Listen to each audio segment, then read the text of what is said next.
वडखळ राष्ट्रीय महामार्ग अत्यंत दुरावस्थेत असून खड्डे, उंचवटे आणि वाकडे तिकडे वळणामुळे प्रवास जीवघेणा ठरत आहे।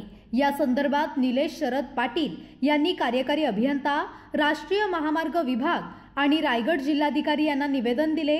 निवेदनात पिंपळभाट, राऊतवाडी, खंडाळा, पेजारी पोलीस चौकी परिसरासह अनेक भागातील रस्त्यांची दयनीय अवस्था नमूद करण्यात आली आहे।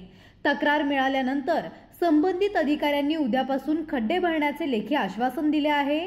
मात्र काम त्वरित सुरू झाले नाही तर अलिबाग पेण रस्ता संघर्ष समिती तीव्र आंदोलन करणार असल्याचा इशारा देण्यात आला आहे। या आंदोलनात माजी नगराध्यक्ष प्रशांत नाईक, ॲडव्होकेट मानसी म्हात्रे, ॲडव्होकेट प्रवीण ठाकूर, निलेश पाटील यांच्यासह अनेक मान्यवर आणि नागरिक सहभागी झाले होते। समितीने सरकार व ठेकेदारांच्या निष्काळजीपणावर तीव्र नाराजी व्यक्त केली आहे।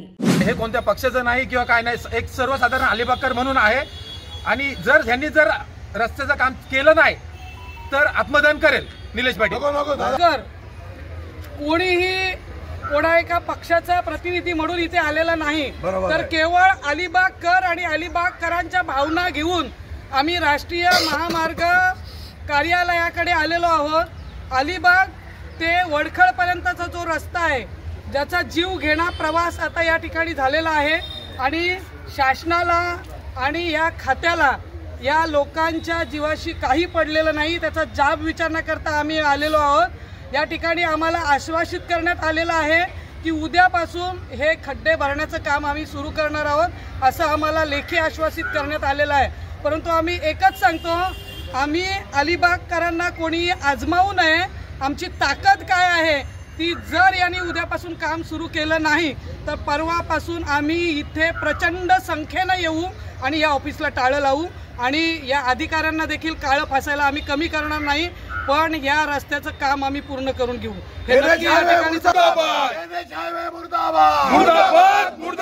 सर्व अलिबागकरांना अलिबाग वडखळ रस्त्यावरून झालेल्या त्रासामुळे मनामध्ये कुठेतरी उद्रेक होता, तो उद्रेक आज बाहेर पडलाय। महत्त्वाची गोष्ट म्हणजे ही फक्त सुरुवात, ही झाकी आहे। आम्ही गेले अनेक दिवस हा त्रास सहन करतो काही कारण नसताना आणि अधिकारी आम्हाला काय सांगतात, आम्ही खड्डे भरले गणपतीला। अरे गणपतीवरची विश्वास तुम्ही खोटं बोलता, काही नाही। ह्या अलिबाग वडखळचं काम चांगलं करते अशी आमची अजिबात अपेक्षा नाही आहे। हे सगळं खोटं बोलतात। आम्हाला आत्ता असं समजलंय की हे जे काम दिलं पूर्ण रस्त्याचं ते पण 40-44% बिलो दिलं, वर 8% GST। जर तो कॉन्ट्रॅक्टर 60% तर इथे देणार असेल, वर इकडे तिकडे देऊन तो काम काय करणार? आम्हाला या रस्त्याची काही धड अपेक्षा नाही आहे। अलिबागकर आम्ही कायम, पण एक आहे, आमच्या सहनशीलतेचा अंत बघू नका।